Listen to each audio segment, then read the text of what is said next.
just a working man's dollar in the pocket of his old blue jeans. I ain't like my Wall Street brother, he's in a bank so shiny and clean. Well, I'm faded and I'm wrinkled, tattered and stained with sweat, but I'm the first one called when Uncle Sam needs a hand with the national debt.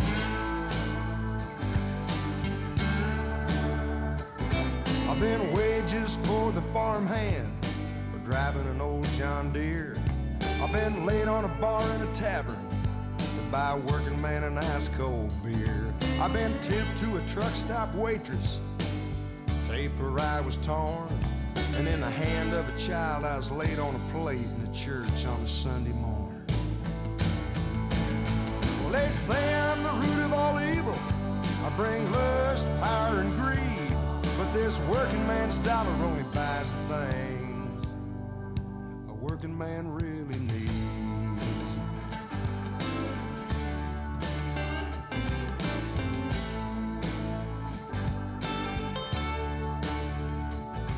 Well, they say I'm worth about 50 cents in this modern inflated age, but don't tell that to the young man slaving to make it on a minimum wage. Or that single working mother, she's been scraping to make ends meet, to make a house a home and keep food on the table and shoes on her baby's feet.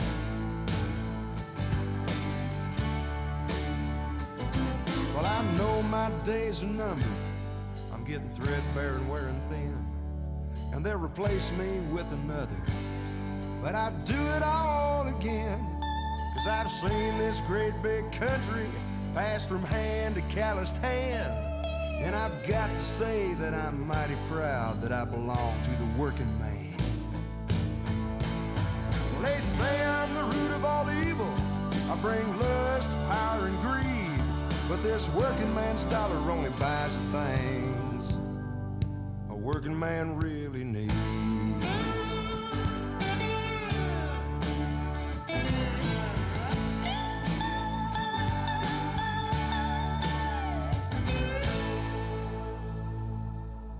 That was Working Man's Dollar on Hit Country Video. With me today, Chris LeDoux. Hi, Chris. How you doing? Real good. We're glad to have you with us. Love the album. Really fantastic. And this isn't your first album, per se. It's your first major label album. Mm-hmm. But, yeah, we've got 22 or 23. I've lost track. And I understand that they are re-releasing, or they already did.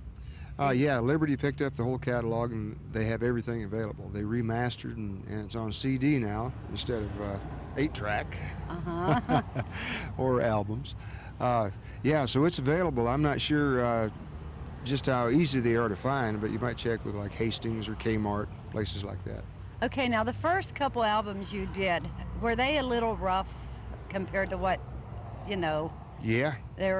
What did your mother get, 18 albums off the press in one day? That was kind of a major victory. Yeah, the first album we did was in a guy's basement up in Sheridan, Wyoming, and after that we'd come to Nashville and record, and then about 13, 14 albums into the whole conglomeration, I decided to start using a band in Salt Lake because I was looking for a unique sound, and it started happening out there. Well, now when they re-released them, did they enhance them anyway, or are we getting them as they were originally? Yeah, they're pretty much just the way they were. They just remastered, which is, I don't know, I haven't really listened to them.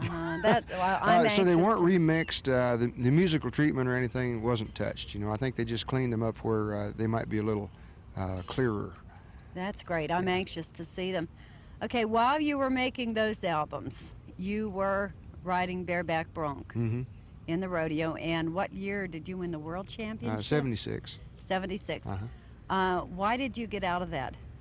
Oh, well, you finally reach an age where you, a time finally comes when you just decide it's over. You know, you've had enough. I remember being 25 and thinking, I never want it to end. I want to make my last ride in the arena at Cheyenne, have one throw me off and kick me in the head and just die. But no. You finally get to be 35, you know, you start thinking, there's a lot more living to be done.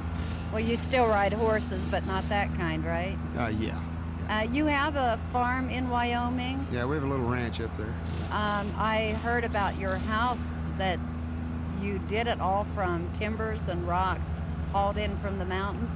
Yeah, at the time we bought like a double lot on the edge of KC, which is like 300 people. And I had this 8 by 35 foot trailer. Me and my wife slept in a single bed, you know, for 5 years, and decided, well, I'm going to build a house, and there's no way I can afford to get a loan. So I just went up in the mountains and got the flagstone and hauled them down with a truck, and went way up in the mountains and cut a bunch of logs and brought them down. It took 5.5 years to finish that house, yeah.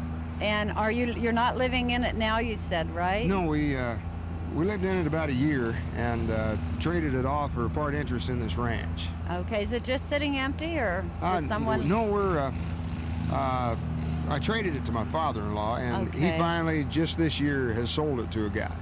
Okay, yeah. I hated to see something like that just disappear and not get used. Yeah. You do a lot of traveling now. When you come into Nashville, do you do your recording here, or do you record back in Wyoming? We do it here now. Well, like I said earlier, we used to record here, then went to Salt Lake, and now I'm able to bring my band in here and use them in the studio, plus some Nashville musicians to kind of mix the sounds together. So we have our basic group, and it really feels comfortable. Okay, I know I've heard your name before, but the first time that it has really come out that I've listened to it was in Garth's recording where, what is it, Much Too Young? Yeah. Okay. And he said he was listening to a worn out Chris LeDoux tape. And it wasn't too long after that we started hearing from Chris LeDoux. Now, was that coincidence? Were you about at that point in your career? Or did this kind of help it along a little bit? Oh, yeah, it helped tremendously. I think we had reached a point where we'd gone probably about as far as we could with an independent label. You know, the fan base was growing all the time. The records were getting better, and I was feeling more comfortable doing live shows.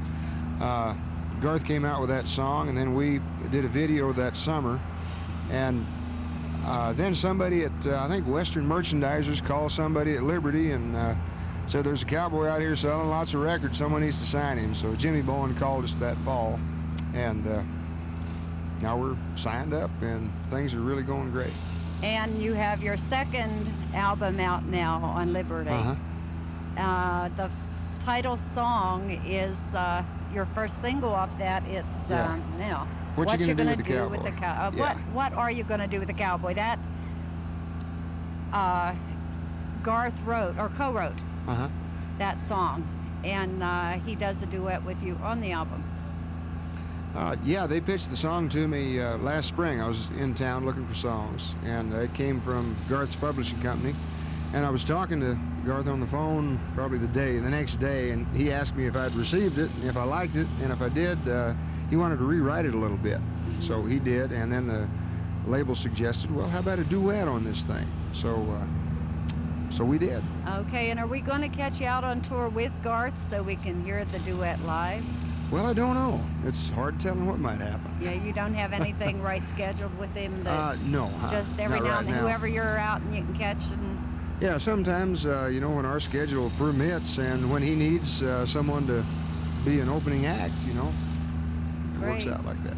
Okay, well, I want to thank you for joining us. There's so much we could talk about and so little time to talk. Yeah. So how about, would you take us back to the show and introduce the last video? Okay, the last video was Riding for a Fall, and what are you watching here? Hit Country Video.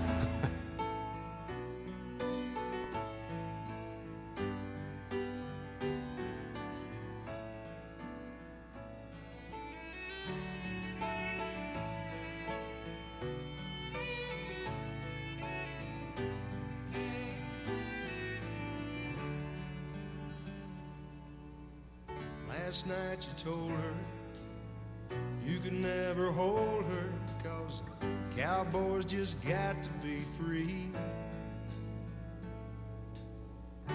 Her heart was breaking, yours was aching, but you saddled up to follow your dreams. Coffee on your campfire, wind through the barbed wire, You huddle close to the flames, though she's far behind you.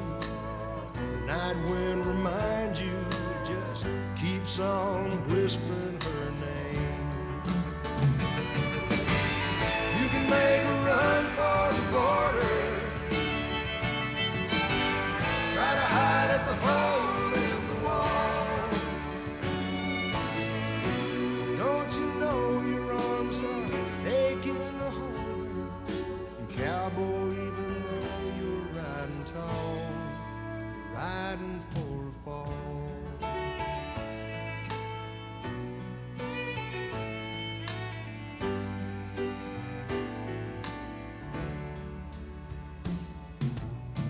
Midnight, the moon's up, hands around your tin cup.